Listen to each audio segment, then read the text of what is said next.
Hi everybody, I'm Zilla Blitz and welcome to episode 2 in our second scenario as we explore Lock and Load Publishing's Lock and Load Tactical Combat System.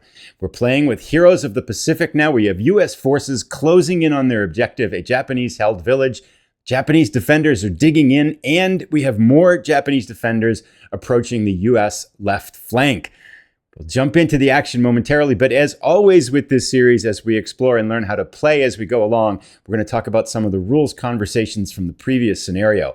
Let's jump in and get started. Our first rules conversation takes us back to the tactical tip from the previous video, where we talked about how when you move one hex with a unit, it's always better to have them do a low crawl. And this was in reference to these two German squads in our very first scenario that had been shaken by some Russian units that were in these houses here. I don't have them here for this example, but that's where they were.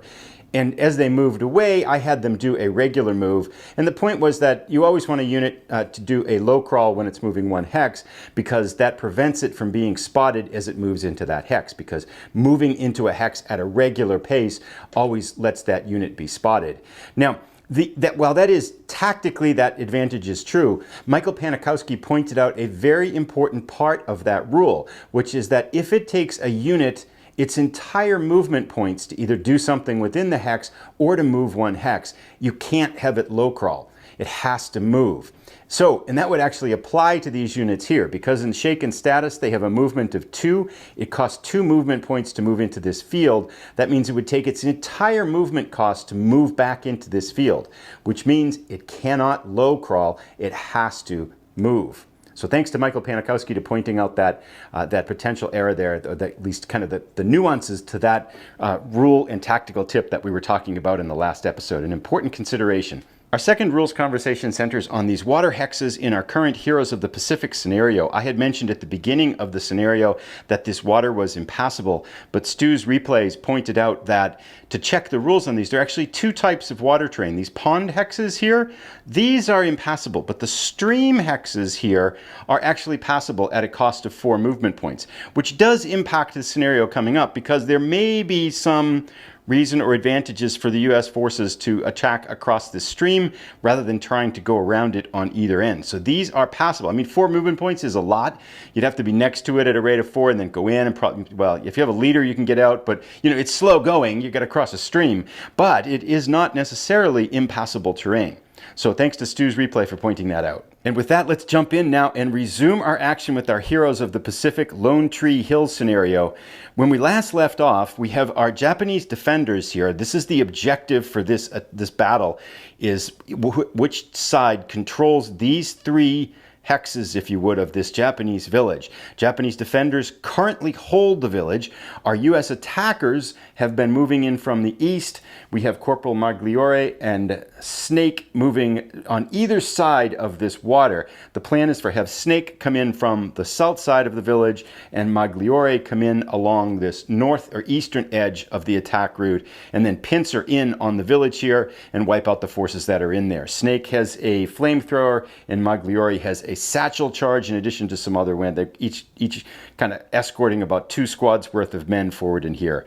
We've also diverted some US forces to these defensive positions to set up a fire screen, because of concern are these Japanese units and Japanese forces that are approaching the US left flank. We have 2 half squads here, but that's not all. We have reinforcements. Sergeant Hiro and his warrior spirit with 20 fresh troops will be coming in right here on this turn as well. Their goal is to disrupt the US attack, to break through the screen and disrupt this US attack on the village. Also, further off to the east, we have 20 US men who have been firing at these squads here, trying to inflict casualties on them, and they have inflicted some Japanese casualties. They're going to probably need to come around the hill here and try to reinforce the US defense of this screen here. So, US trying to attack the village from the east and then trying to screen away these pesky Japanese intruders. The Japanese trying to do opposite, trying to defend the village here, as well as break through on this left flank of the US forces and disrupt the attack. Let's get, oh, one last thing too. A lot of people asking questions about this mortar unit up here, which is a 50mm mortar that the Japanese have, wondering if other Japanese units, for example, like this half squad way down on the far right of the screen as we look at, could spot U.S. forces, so this could fire indirectly. There is an indirect fire capacity for mortars, but the only unit that can spot for it is a unit that is adjacent to it. So Lieutenant Kusanagi could spot for this unit if this unit is not in line of sight, but it couldn't be any other Japanese unit like this one over here because it's not adjacent. And we'll talk about how this unit can fire directly and indirectly and things like that when that opportunity comes up. And it cannot fire, by the way, it can't use opportunity to fire. And there are some restrictions on mortars as well. One cool thing about mortars, though, to indicate kind of their deadliness, normally when you roll an attack roll for the attackers, you roll 1 die and then add the firepower with all the modifiers. For a mortar, if a mortar is involved in the attack, you roll 2 dice and you pick the biggest one. So that's potentially a big kind of bonus for mortars in the attacking part of the fire combat phase. With that being said, let's pick up our action again.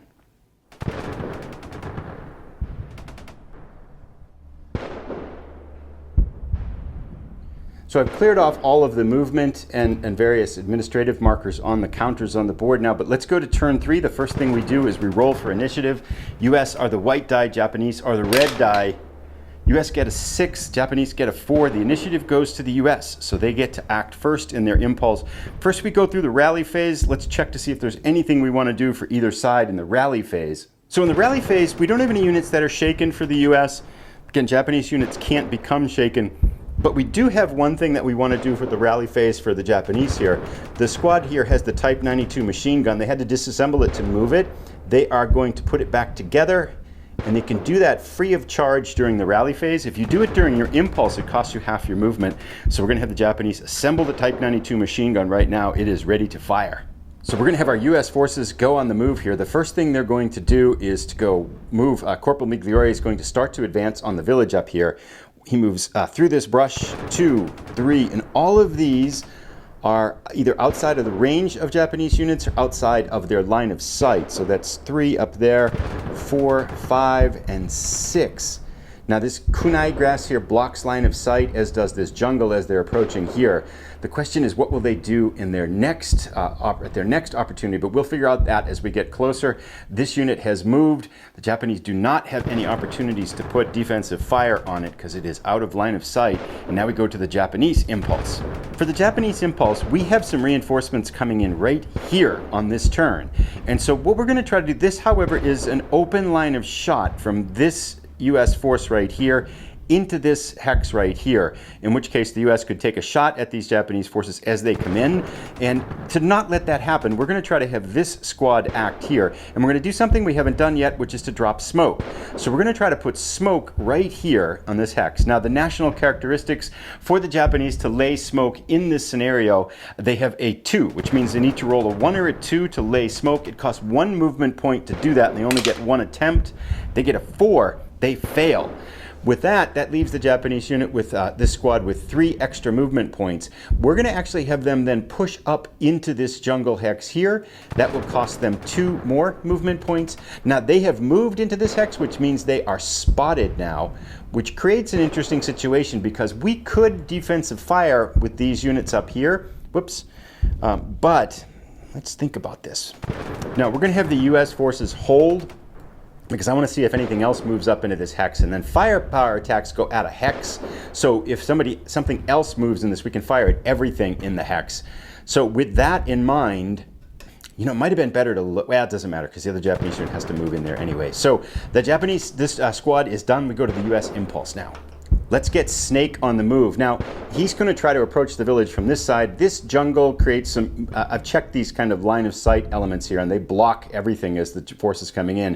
We're going to have them hightail it down the road. So 1, 2, 3, 4, 5, and then into this light jungle hex along the road, which only costs 1 because you're moving along the road, 6. Now, the lines of sight for the Japanese units in the village are all blocked either by this jungle or by multiple degrading terrain hexes and stuff like that. So Snake and his forces are okay as they get to close the approach on the Japanese village here.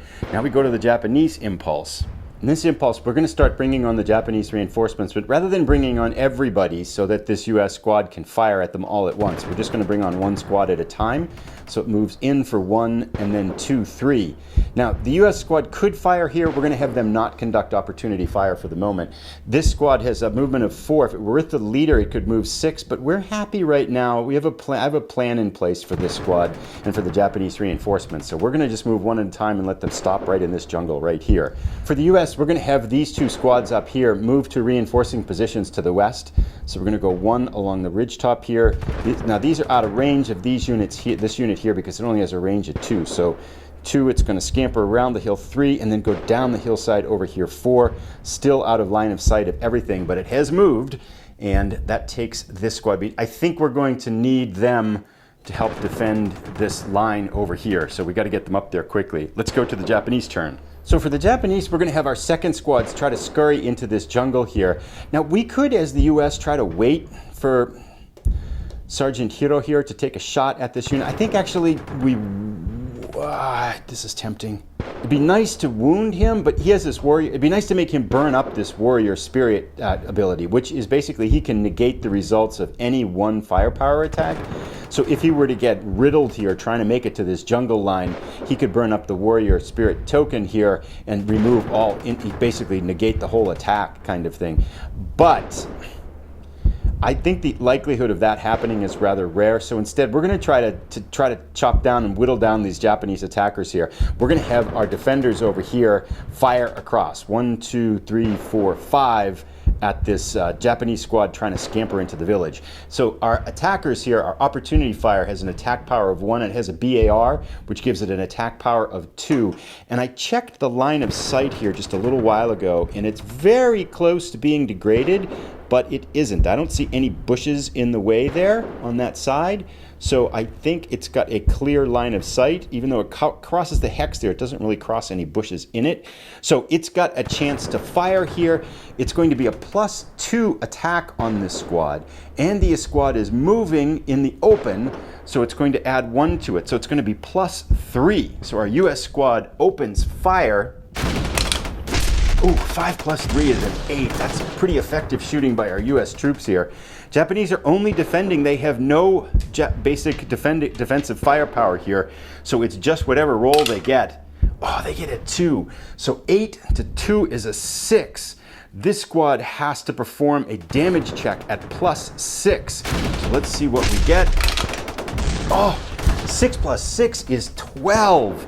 This is heavy casualties, some effective shooting by the US forces here. A 12 is greater than 2 times, but less than 3 times the unit's morale. So it suffers a double 2-step degradation. So it goes, flip it over for the first step and then have to replace it with its lesser counter right here. So heavy casualties as this Japanese squad tries to make it across. Whittle down here. And they can, I believe they have to, let me check, I'm not sure if they have to stop now. The answer is yes. They don't have to stop if they're doing banzai attack, but however, they were moving across the open here. They do have to stop, and that ends their turn. US forces, however, now have opened fire here and crowded some casualties. So that was actually very effective defensive fire for these US squads here in this jungle line as they spot the reinforcements moving in. That puts a little bit of a hurt on the Japanese. Now we go to the US phase because this was opportunity fire. Let's think about what we want to do with our US forces. Basically, this is easy. We're going to do nothing at all because the only things that left for move for the US here are this squad up in the jungle line, but we will probably have them try to fire down here if no better targets present themselves. So we are going to pass. Everything else has acted. The US passed. We go to the Japanese now, and we're going to have Sergeant Hiro come in on this hex here, C8. Is where he comes in. So we're going to have Sergeant Hiro move in here. 1, this unit is fired, and our other unit cannot see him. So 2, 3 up to here, and we're going to have him stop there. And again, he has the warrior spirit token that we have to put underneath him to represent that. So Sergeant Hiro moves in, and he has gathered into the jungle with the rest of his squad, although Japanese casualties back on the clearing behind him. Let's go to the US turn. US are going to pass again. The only units that haven't acted are basically the Japanese forces back in the village, which we'll think about that for a second. And this remaining kind of smattering of Japanese troops over here that have been cut down already by US fire. Let's have them. I want to think about how the banzai attack works for the Japanese. And so, because I might move them up here, but then they could fire at everything. I got to just think whether they could come here to be part of a banzai attack. Let's check that out.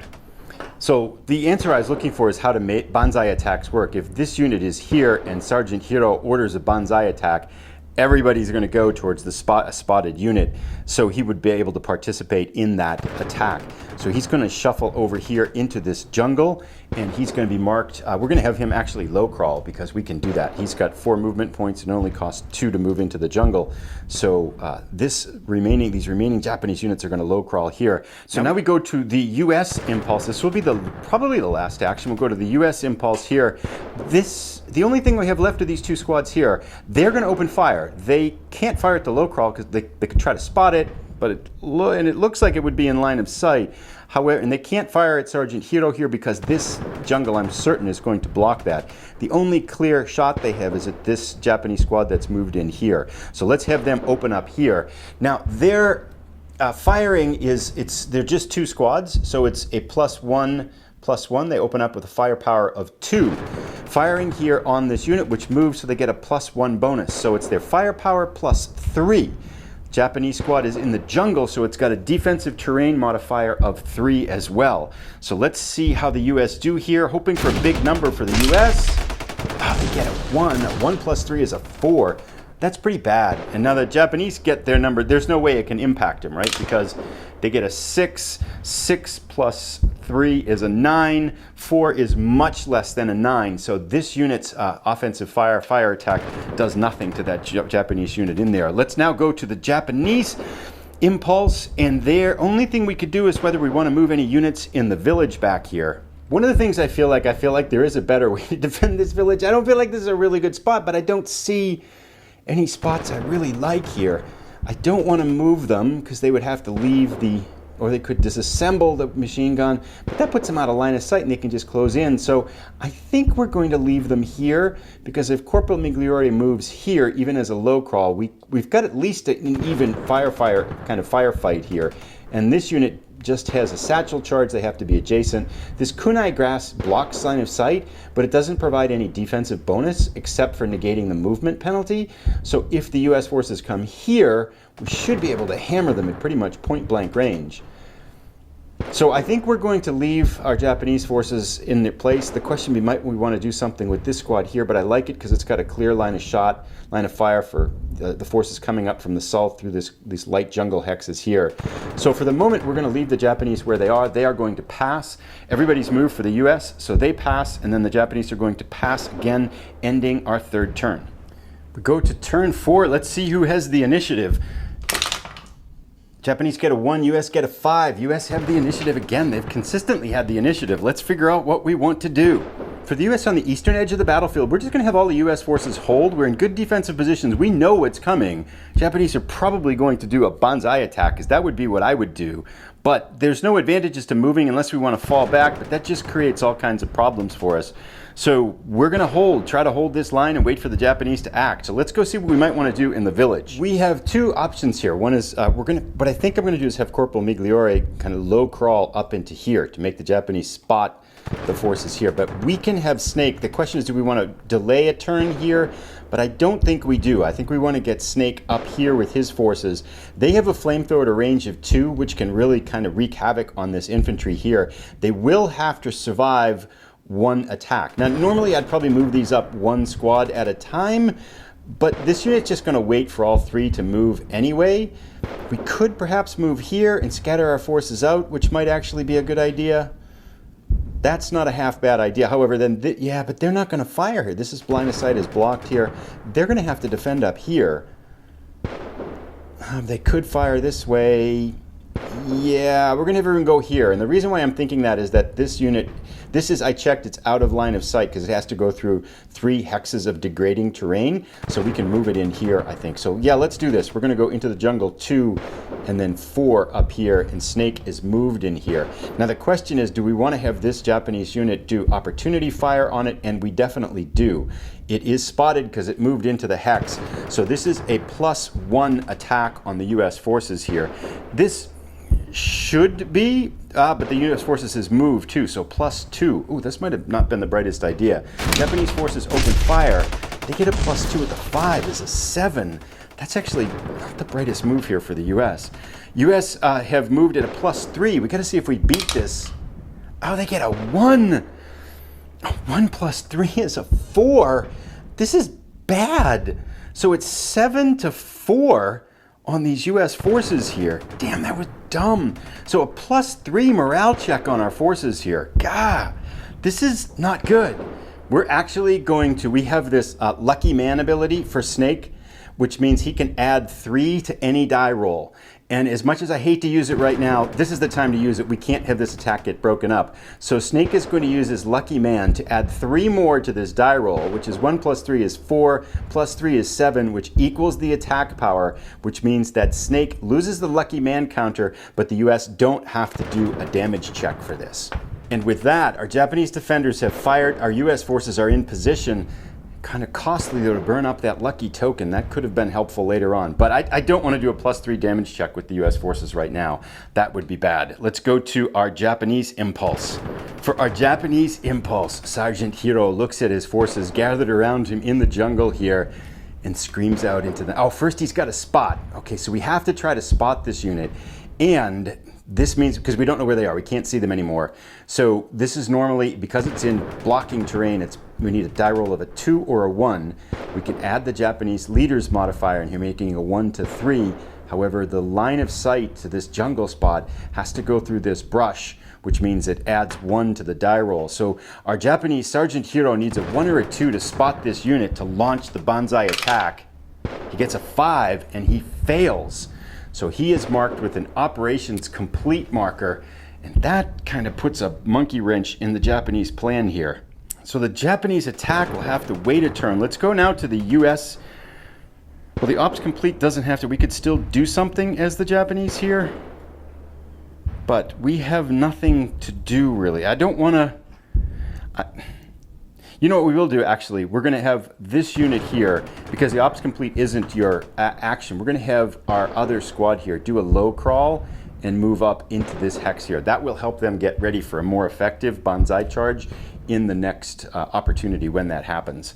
So that unit's low crawled up and US can't spot in there. Let's go now to the US actions here, and let's continue our advancement up into the Japanese village. For the US, we're going to have Corporal Migliore move up here and low crawl into this. This is a risky move because I think that Lieutenant Kusanagi has a 50% chance to spot them on their initiative and open fire, which could create all kinds of problems. But we have to start pushing the attack. And if we can get in here, and it's going to be kind of who spots each other first and probably gets off that first shot. But they're both in pretty good defensive terrain. But yeah, I think this is the way to do that. And hopefully we can get some penetration here by Snake down here. So they're going to low crawl up there. Now we go to the the Japanese actions here in the next turn. And we're going to actually have this do, because there's no other US forces to create problems for the Japanese up here. So we're going to have Lieutenant Kusanagi. He's going to try to spot Corporal Migliore and try to open fire on them. So to spot them, normally they need a 1 to 2 in blocking terrain, but we can add in the modifier for them. Even though we're along a hex side here, the hex side and that doesn't consider blocking the terrain here. So it's a clear line of sight into this hex here for Sergeant Hiro, and he needs a 1 to 3 to spot them. Gets a 3. The US forces are spotted, and Lieutenant Kusanagi can open fire with his squad and this very effective Type 92 machine gun, adding in Lieutenant Kusanagi's firepower bonus. This could be a deadly attack. We've got a firepower of 3, plus the squad's firepower, which is 4, and we add Lieutenant Kusanagi's leadership modifier in there, which is 5, because he did it right on the... Oh, let me just check to see if you spot. I'm not sure if you can add the modifier in there. I just got to check that. The answer is yes. We can add Lieutenant Kusanagi's leadership modifier to a hex he's spotted as long as the attack is going into the hex he spotted in the phase, in the impulse that he spotted it in. So this is a +5 attack on Corporal Migliore's forces here. This could be potentially pretty deadly. Let's see what the Japanese get. That's the worst roll possible. 1 + 5 is a 6 for the Japanese. We'll put it as face-up number. The US here in the defensive terrain have the jungle, which is +3. They don't have a movement penalty because they low crawled. So we have to just roll this die +3. 2 + 3 is 5. Actually, that doesn't quite make it for the US because now we don't add the Lieutenant Corporal Migliore's bonus into it. So the US have to perform a damage check. It's +1. We're going to start with the leader and do each squad in turn. So I've broken out the US forces here. We're going to do a damage check for the leader and then the 2 squads. We can subtract Corporal Migliore's defensive die roll modifier here. So it is a 1d6. He gets a 1. So a 1 on the hero here, 1 + 1 is 2. He easily is less than Corporal Migliore's morale rating here. One thing that I was checking was we rolled a 1. That's a hero spawning roll, but it's only when you roll it on a squad, not when it rolls on a leader. So Corporal Migliore has survived the attack. He's not shaken. Now we got to do each squad in turn, but we can now add the leadership modifier onto the squad's damage check roll. So this is looking pretty good. US forces with morale of 5. You get a 6 + 1 is a 7, and a 7 is greater. Is it -1 for the leader is a 6. Our first squad here breaks and is shaken. And that's the one with the dismantled M1919A4. Darn it. Okay, that's not the best result. Now we go to our second squad here. We get a 3 + 1 is a 4. They are okay. So the Japanese have some effect here with their firepower. So we'll clean these up and just leave them the way they are. First US troops, no casualties, but they are shaken. This hex has been spotted. So as an aside, one rules question I have here is Lieutenant Kusanagi could have activated himself, the squad he's with, and the mortar team, the mortar squad back here. But what I wonder is, could he have activated, I know that you can activate, for example, Lieutenant Kusanagi could have activated, spotted this hex, and then guided the indirect fire from the mortar onto the hex. But now that Lieutenant Kusanagi has helped with this fire attack, can he also direct fire for the mortar in that same impulse if he activated both hexes at the same time?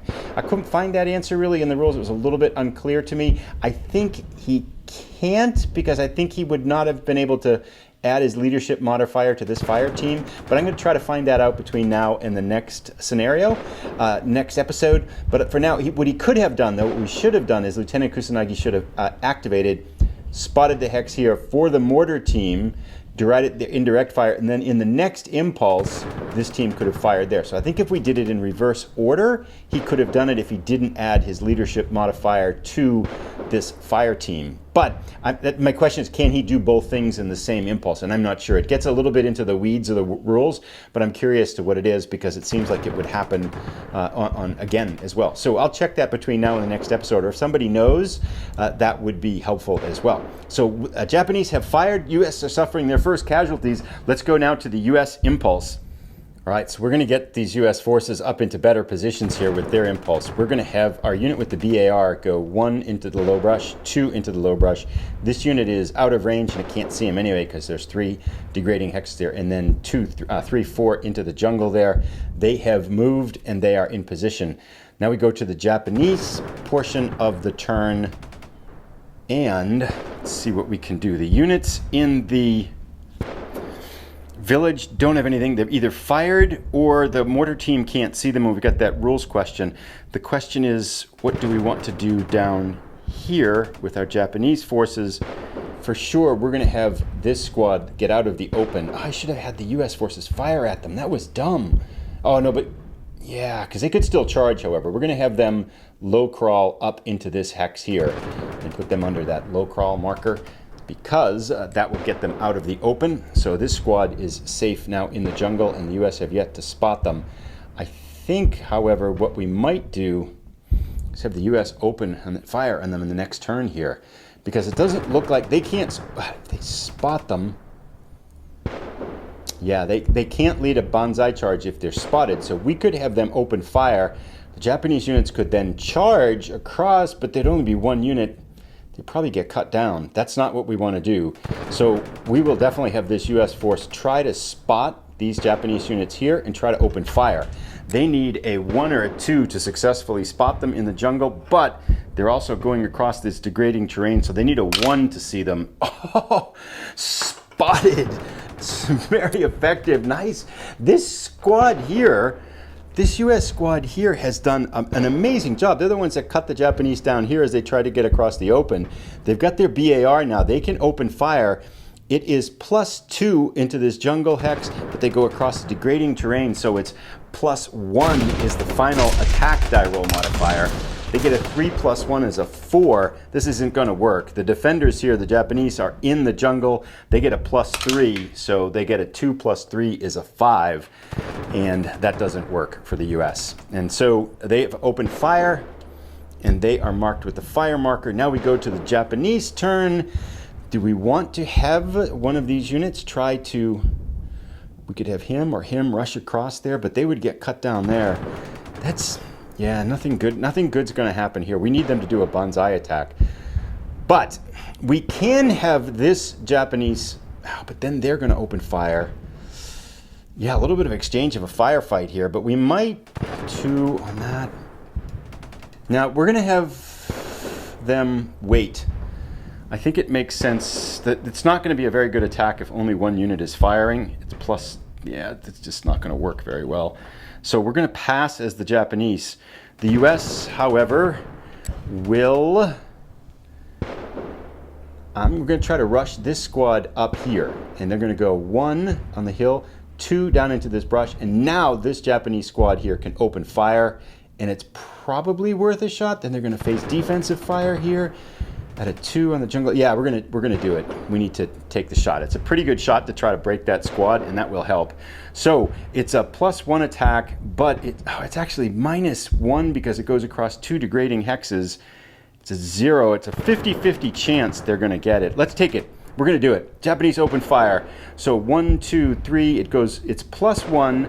But -1 for each of these degrading hexes that the fire goes across, which means it's a -1 attack. However, this unit has moved, so it's +1, so it's an even up fire attack. Whatever they get for their die roll modifier is the attack firepower here. They get a pretty good 4 here.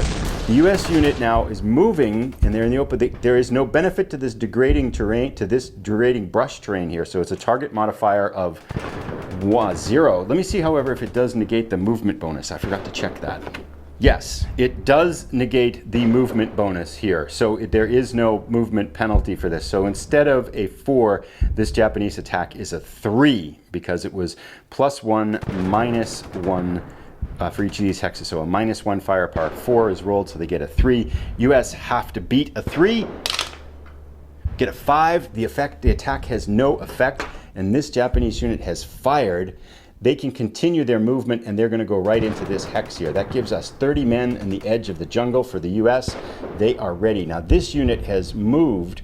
These other 2 units have not, and these other 2 units now have a line of sight on these Japanese forces in here.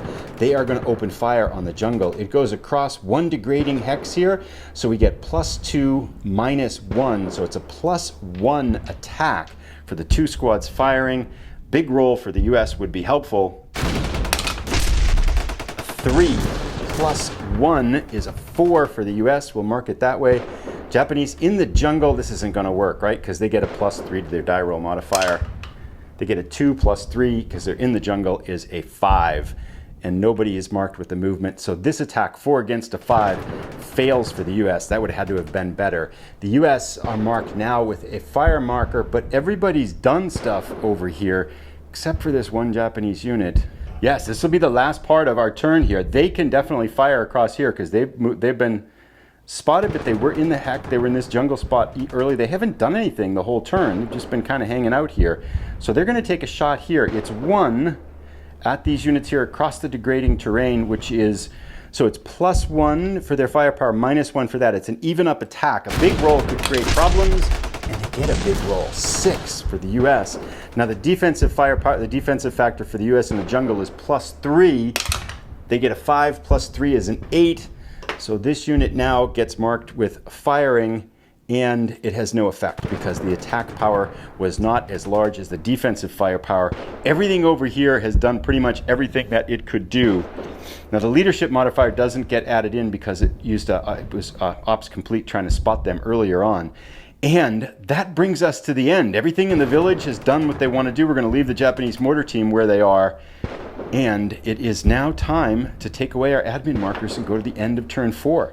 And with that, this has been a rather complex and intricate couple of turns. We're going to call this episode done. Lots of firing going back and forth. I'm sure that I made some mistakes in here, not so much from not understanding the rules, from just getting things mixed up as I get smoother and faster at executing the rules. So if you've spotted something in there, let me know. I might see some things as I edit too. We'll be back. I'll put a link to the next episode as our attacks are set to kick off on both sides of the battlefield. Certainly this village portion will get bloody next turn, and we can expect Sergeant Hiro's Banzai attack to launch at any point too. So we will be back in our next episode. Thanks everybody for watching. See you again soon.